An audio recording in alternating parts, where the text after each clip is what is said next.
Hey, what's up, friends? You got Gypsy back here today, bringing you my Week 11 match in the CPC, up against my boy Matty Brollic. So this is our second time facing. We're in the same division, so we play twice in the regular season. So at this point in the season, Matty and I are both locked in. We've got our playoff spots guaranteed. We've secured the top position in the league. In the league at this point, and also in our conference. Even if we lose our next two games, we're still going to be in, even if we get 6-0, I think even if we get 6-0 our next two games, we are still going to be in front. That's just how ridiculous it is. But that being said, obviously, Matty and I wanted to have a fun game because we always enjoy playing each other. So this match took place very late my time. I think it was about 4 o'clock in the morning my time. But we wanted to play, and I didn't want to keep Matty waiting because I'd been keeping him waiting all week because I was under the impression that my MPL finals match may have been taking place the night that this battle actually happened, but it wasn't. So I didn't want to keep Matty waiting any longer because I know he has things to do and he wants to prep for his other matches. So I said, we should have our battle, and we did. So here we are. I'm not really going to go over the team I brought for reasons, but it's a pretty fun team. I built this team in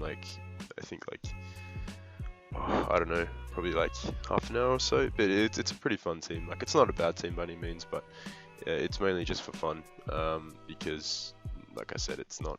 I don't want to reveal too many things in case I do have to face Matty again in playoffs, which is likely. And I just decided to kind of bring a few meme sets this week, but nonetheless, pretty fun team.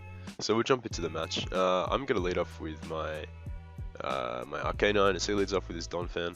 I could have led off with Keldeo. Keldeo threatens a lot of his team, and I did predict him to lead off with Thundurus to counter the Keldeo lead because Donphan is such an obvious lead on his behalf.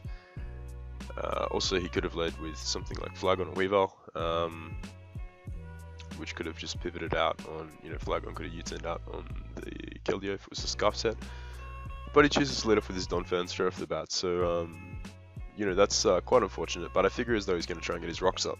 So I do stay in and just fire off an overheat, as I am Life Orb, does a decent amount, as his Donphan reveals to be more than likely a physically defensive set. So I just take him out the Fleblis this turn, just in case he wanted to switch out to Flagon, which he does right now. I'm just going to go right out into my Golurk because he fires off an Earth Power, revealing that he's a Life Orb set. Now this turn, I make a huge joke. I'll be honest with you guys. I wasn't thinking properly. I wasn't thinking at all really, and I just clicked Ice Punch. I'm Scarfed, so I guarantee outspeed this Flagon. But had I gone for Stealth Rocks here, which was the correct play, it would have had huge impact on the game, as I will be discussing later. But Matty makes the good play and just switches out here because, it's not worth him risking his Flagon in case I did have Ice Punch, which is so obvious, but, it was for him. I wasn't thinking, and I just click Ice Punch as he makes the fantastic switch out into his Weavile. If anything, the only thing I was really going to go for was Ice Punch versus the Flagon. If I was Scarf Dynamic Punch, then I don't know, that may have been a bit of a risky switch in, but Matty made the good play, predicting me to have Ice Punch, and not wanting to risk his Flagon in case I was Scarf, which I am. So Stealth Rock was 100% my best play there. But I choke on Dix in a huge way right there, as the Weavile only takes 26% from the Ice Punch, so pretty unfortunate. Keldeo comes in here and he clicks Knockoff and gets a crit on my Keldeo, which pretty unfortunate because I knew his Weavile was going to pack Aerial Ace, which he's going to reveal next turn, and I was going to pivot out. But the fact that Keldeo is such a low health now means that I can't come in on a Earth Power from the Flagon. Had he not got a crit, Keldeo would have been able to come in and live in Earth Power because I am a bulky Keldeo. But the crit really means that that's not going to be able to be possible. So very unfortunate, but you know, crits happen. I'm not going to complain about it. He just goes for the aerial ace the next turn, taking out my Keldeo. This gives me an opportunity to go up to my Scizor and basically get my Mega Evolution up. Now I know he's likely going to switch out into his Thunderous here, just in case I wanted to go for the Defog, or maybe just take him out with a Bullet Punch. So I'm just going to hit him up with a knockoff. I'm wanting to get off this thing's Life Orb or whatever item he's holding, as he does reveal to be an offensive spread, just judging by the damage that the knockoff did. So that is pretty nice for us. But you know, Thunderous could very well carry Incinerate or HP Fire, and that's not something I want to as a Life Orb Thunderous doesn't kill Scizor with a T-Bolt, because Mega Scizor is really bulky. So I figured Matty would be packing something like that. So I'm just going to switch out. I'm going to switch out to preserve my Mega Scizor, because obviously Mega Scizor just destroys his team. And obviously, had we had Stealth Rocks up, then this thing would actually be in range after the knockoff to die to a Bullet Punch, because I am max attack. So yes, feeling the chokes effects right now for sure. But I'm just going to switch out here and go out into my Golurk just to kind of sack it off to this Thunderous. He goes for the T-Bolt, so perhaps not wanting to reveal the HP Fire at this point in time, if he did have it, or the Incinerate. He just goes for the T-Bolt. As my Golurk is now in, and his Thunderous outspeeds my Scarf Golurk, because it is most likely like speed creeping my Keldeo, so I do assume it to be faster than my Scarf Golurk. So he goes for the knockoff here and just takes out my Golurk. Pretty unfortunate, but now I can go into my Kyurem and threaten this guy out with the fact that I may be Scarf, which I am. So Ice Beam's going to do a ton to Metacham, and I make another big. I don't know if I'd say it's a choke, but the likelihood of Megacham having Fake Out versus a team like mine is very low, and I was kind of just clicking buttons at this point, and I make the switch out to my Reuniclus, which is very obvious. And Matty knows that Reuniclus is the switch in of my team, if there is such a thing to this monster. So he came prepared for Reuniclus. And just fires off a huge Giga Impact, which does a big amount of damage to my Reuniclus. Obviously Mega Metacham takes a chunk in return, in recoil, but he's able to two-shot my Reuniclus. This was, again, like, this is just another really, really costly misplay on my part. Now I go into Arcanine, and I make another misplay. Had I gone into my Scarf Kyurem, I guarantee got a kill. I killed this Flygon, which would have meant that I'm in a situation now basically where I have to sack my Arcanine. I can't switch out my into either Kyurem or Mega Scizor, because this Flygon is going to two-shot them. And it's obviously going to be faster than, like, it's going to kill my Kyurem after Rocks and taking an Earth Power. So I had to sack my Arcanine here, just getting extreme speed damage off on the Flygon, which does put it in range of Bullet Punch, but it's going to die regardless to Kyurem anyway. So a very big misplay on my part yet again, because Kyurem would have got a kill. It would have come in on, like, if he'd gone to Weavile, he would have played Mind Games. Like, I'd shown Ice Beam, so it could be HP Fire, so Whimsicott isn't necessarily the safe switch in, depending on what my set was.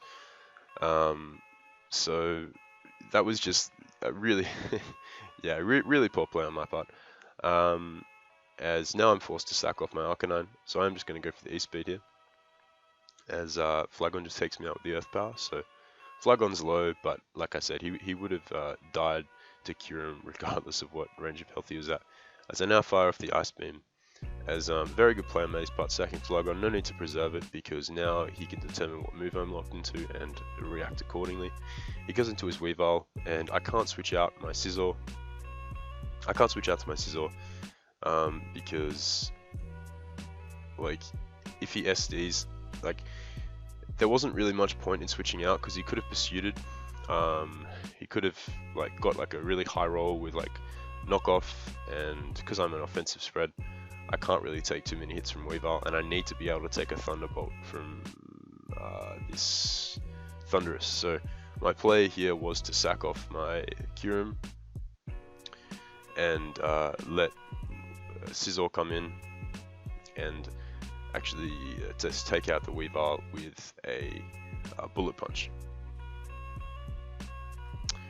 Sorry about that. So I just go for the bullet punch here. As he brings in his Whimsicott, not wanting to let me set up in the face of Weavile. So a good play on Matty's part, because he, assuming that he's carrying Encore, which would make sense. So he doesn't want to like give Scizor a free. He doesn't want to like, give me a free setup with Swords Dance and then sweep his team. So he goes into Whimsicott and now goes for the Stun Spore. So he gets the nice yellow magic off on my Scizor, which isn't really going to matter. As now Thundurus comes in, he's out of range of Bullet Punch, so my play is to knock off as he just goes for the HP Fire and takes out my Scizor. So a very fun game to my boy Matty Brollic. Very disappointed in myself for playing so poorly. Both losses in the CPC this season have been to my boys who've played fantastically and have built very well. However, they've also been attributed to multiple chokes on my part, which is unacceptable for my standards, for myself. I pride myself on thinking through my plays thoroughly, considering my best options and really thinking about the plays that I'm making, thinking long term, thinking about the end game, thinking about my win conditions. That's not what I did this match. I shouldn't have I should have waited until I was in a better headspace to think. I shouldn't have played the match at 4 o'clock in the morning when I'm sick, but that's on me. That's not Matty's fault. Matty wasn't pressuring me at all. I said yes to the battle, so it's completely on me, but it's something I will definitely not be doing again in the future. I won't be playing at really late hours or really early mornings like I did with Sebastian, because it's just it really does sort of influence the way I think about my plays and such. But it's a good learning experience. It's definitely taught me a valuable lesson, and above all else, like, me and Matty had a really fun game, and Matty played very well. I'm not taking anything away from my boy. He played fantastically. But I do also recognize that had I gone for rocks there, it would have been a completely different game, because the Thundurus would have been in range to die to Bullet Punch. Whimsicott would have died because obviously it would have taken rocks and then the BP. Weavile obviously would have been whittled down by the rocks to the point where Kieran may have actually been able to knock it out with 2 Ice Beams. And yeah, it was just very costly. Obviously sacking my Arcanine to the Flygon was a very big misplay as well. Had I gone into Kieran, I guaranteed myself a kill. So just, a series of not thinking my plays through really cost me this match. But, it's not that serious of a match, and we both had good fun regardless. So I hope you guys enjoyed. Once again, I do apologize for my poor performance this game. I will be upping my game. I'll be back to normal come playoff time, don't you guys worry. I'm almost over this cold, so we'll be back to my regular sort of playing soon enough. Good game to my boy Matty again. If you guys for some reason haven't checked out his channel, go and check him out. I mean, everyone who watches me knows of Matty and has known of Matty like years before they've learnt of me, so yeah, I don't even really need to say this, but go and check out Matty's channel. It'll be up on his side. His side of the match will be up on his channel, no doubt. And I hope you guys enjoyed. Drop a like if you did, and let me know what you guys thought of the match in the comments below, and I will see you guys next time.